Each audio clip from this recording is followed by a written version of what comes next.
here. Second down and long. Pickett, he'll look to throw it. That's caught. It's Austin left side. He's at the 40, the 20, and into the end zone. Touchdown, Pittsburgh. Well, that's a heck of a response to regain the lead after we had seen the touchdown to tie the game. I would say what we just saw there was a great amount of poise, because typically when teams tie the game up, it's a little bit of a, how would you say, you kind of take a step back and have to get yourself regrouped. They regrouped in a hurry, didn't they? They attacked back after they'd been tied. And in a big one, that was a statement long touchdown.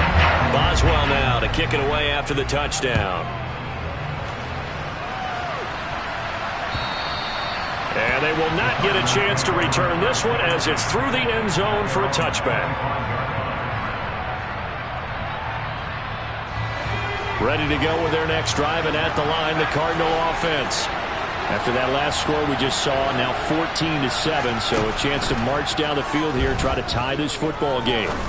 He's going deep for Brown, and that is incomplete. Took a shot there on first down, but he couldn't reel it in. An incomplete pass leads to 2nd and 10 from the 25. They'll set up a throw. And he'll be out of bounds across the 30-yard line. Give him 7 there on the tuck and run, and they're in better shape now for 3rd. I did like his decision-making there to make sure they picked up something instead of forcing a throw. Now they got more manageable play coming up to try and pick up the first down, and don't rule out the possibility that he just keeps it and runs again. He's going deep for Brown. That's caught inside the 20. And he'll take this one in for the Arizona touchdown. Heck of a start to his season. He had 2 touchdowns in the opener last week, another one here in week 2. Well, I don't want to call him a touchdown machine this early, but sometimes you get locked in, and you feel good about things. You get into that zone, and those touchdowns come in bunches. He may be off to that kind of a start. It's like he was shot out of a cannon. I would imagine success this early, great momentum going forward for the rest of the year. He keeps this up, they'll soon be chanting MVP anytime he touches the ball.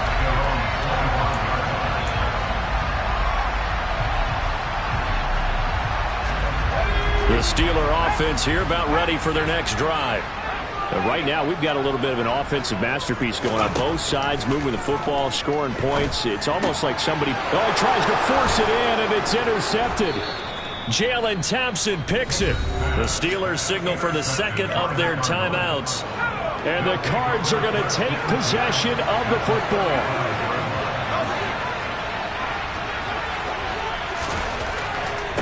They'll come out throwing here on first down. Being chased out left. And this one is incomplete. But defensively, you're over there trying to catch your breath and try not to show the offense that you're a little bit fatigued. You're right back out there after the turnover. Now they've got to work towards getting another couple of stops and forcing them into at least a long field goal situation. Hopkins, the man in motion right. And 2nd and 10, he'll look to throw again. Got a man, it's Brown. And he'll be marked down at about the 26-yard line. Never make the mistake that the slot receivers, especially the little guys like we're watching here, are just quicker than fast. A lot of them combine quickness and speed, and they catch a lot of footballs, as we just saw there.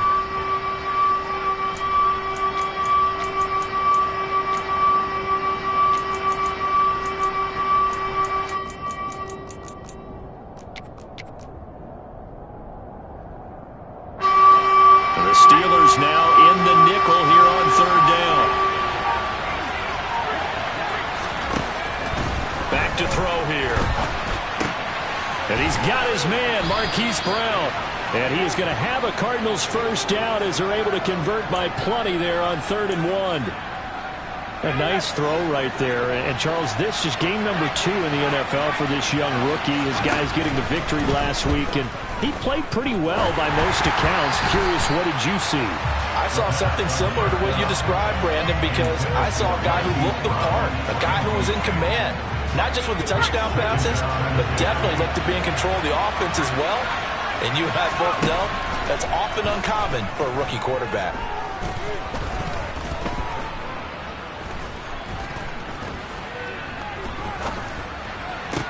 Into a double team, and it's intercepted. The safety, Terrell Edmunds, picks it. And the Steelers are going to take possession here. It's a touchback, and they'll take over at the 20-yard line. Charles, one thing that he referenced to us yesterday was his confidence fitting the ball into any window, but obviously that window was a little too tight, and it was closing in a hurry. And he was talking to us about having anticipation in making those types of throws. Down near the goal line, I don't think you can anticipate it as much as you need to see it open. You've got to be precise with your throws down here in the red zone. That one goes into double coverage, and he gets picked off. A good run there on first down, and it'll leave him with a 2nd and 2.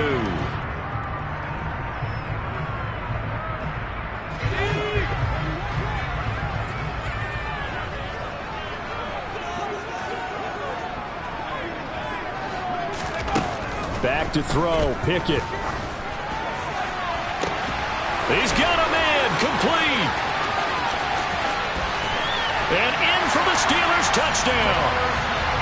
George Pickens, 72 yards.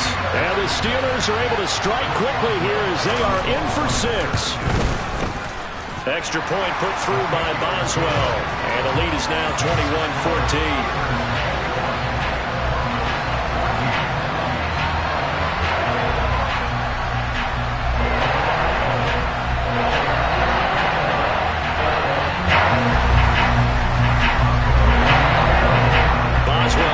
Kick it away after the touchdown. And this will be a touchback as that sails over the end line. Ready to go with their next drive, and at the line, the Cardinal offense. And a close game like this, Charles, those interceptions like they had on the last drive could be costly, but here they've got another opportunity to seize control of this game. And they better take advantage of it, because otherwise, if they end up losing by 1 score, they'll relive this over and over and over until they have another opportunity to wipe it away. And I think they'd be well served to take that type of a physical approach against him the rest of the game. He's had his way so far, but on that last one, that worked quite well for the defense.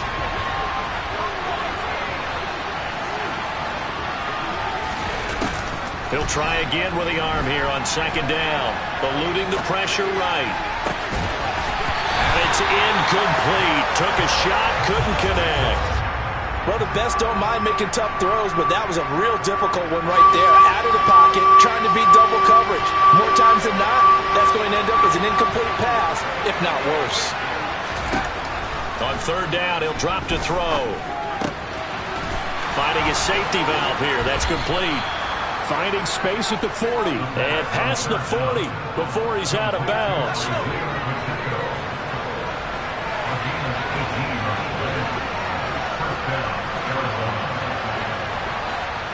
And we've hit the 2-minute mark in this first half of action. A reminder coming up here at halftime, we'll ship you off to Orlando. Jonathan Coachman will have first half highlights and analysis from a back-and-forth first half that we've seen.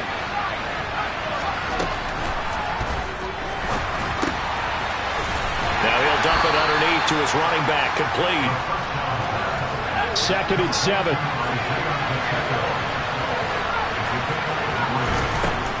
They'll look to throw again. And this is caught. It's Brown. And they're going to have themselves another first down as the tackle's made at the Steelers' 37. It's a pickup of 16 there, and it'll lead to a new set of downs. And that's a more than acceptable read right there, because it's zone coverage, so timing is everything. This time he waits for his man to come open, puts it right on him, and they pick up a first down. Now a throw to the end zone on first down, but it winds up incomplete. He's put up numbers in this one by pushing the envelope a bit whenever he could with deeper throws. Well, let's play a little philosophy here. Some plays it works, sometimes they're ready for you, and that time they were on guard. Incomplete. Now a man open down the middle of the field. And they're going to have themselves another first down as the tackle's made at the Steelers' 25-yard line. Back to throw again. And that nearly intercepted. Oh, the free safety roaming into position almost had it, but it's second down. An incomplete pass leads to 2nd and 10 from the 25. It's complete to Brown, right side. And he's brought down inside the 20 at the 18-yard line. I always laugh when people say, what's the toughest route to defend? I'm like, any of them, especially if it's a good receiver. That makes things very difficult. But when you're running a drag route, something short, shallow, going through the... Oh, you saw that one coming. It's intercepted. Thrown back across his body. Picked off by Trey Norwood. And the Steelers are going to take possession here as they've got it at their own 4-yard line. Partner, have you ever heard the story of Icarus in mythology? That's the guy who flew too close to the sun and had his wings melted. That was our guy right there. Keeps pressing it and pressing it. Finally, on that throw, he paid the price with that turnover. The Pittsburgh offense at the line to start their next drive.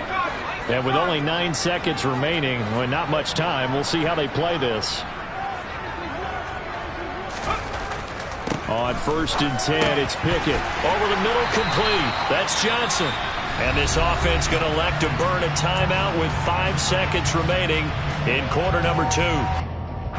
And unless this is a quick incompletion, this is likely the last play here of this first half. Final play of the first half. Here's Pickett. Again, it's Johnson. And way up past the 35 before he's taken down. So we reach halftime here in the Steel City with the Steelers on top. As we'll head down to Orlando, that's where we find our man Jonathan Coachman at our EA Sports Halftime Report. Coach.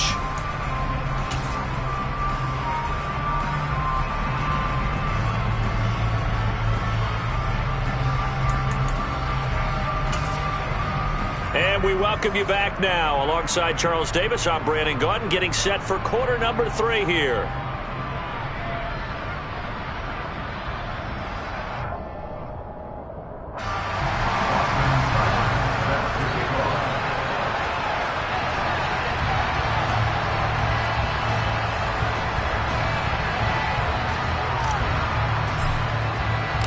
So time for the second half as the Steelers have the lead, and they will also be receiving the football here to start the third quarter. And they will not get a chance to return this one. It's through the back of the end zone for a touchback.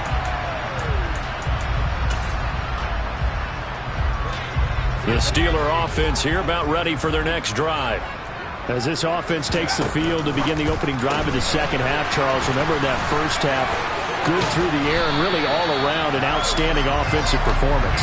Absolutely. They reached the end zone several times. The passing game working awfully well, and most importantly, partner, yeah, they went to the tunnel with a lead. They come back out with that lead. Absolutely. NFL coaches, we know they're perfectionists in a lot of ways, but they had to like what they saw in that first half.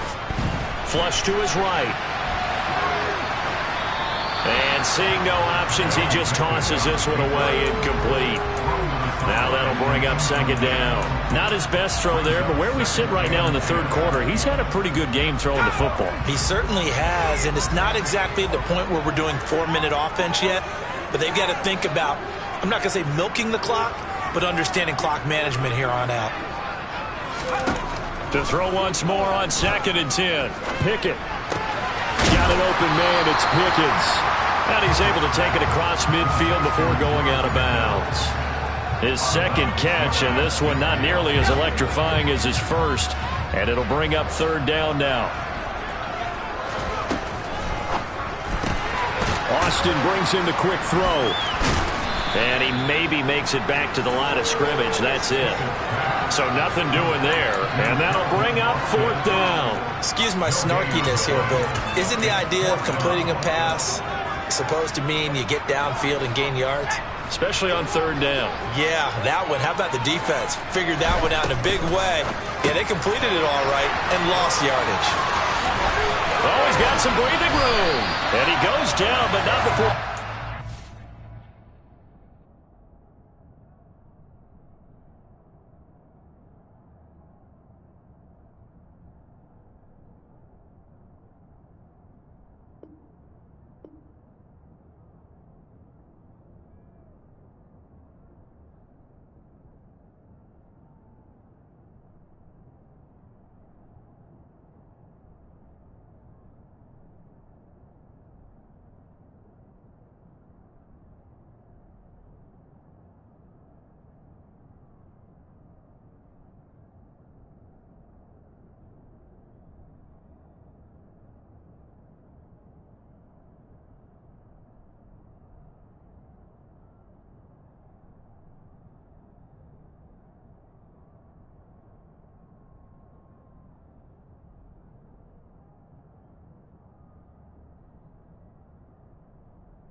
inside the 25.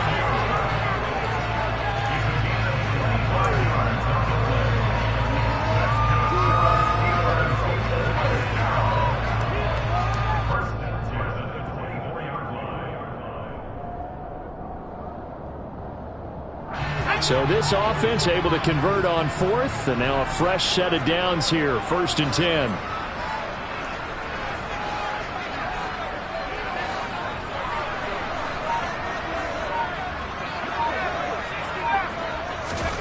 Dialing up another pass here, Pickett. That throw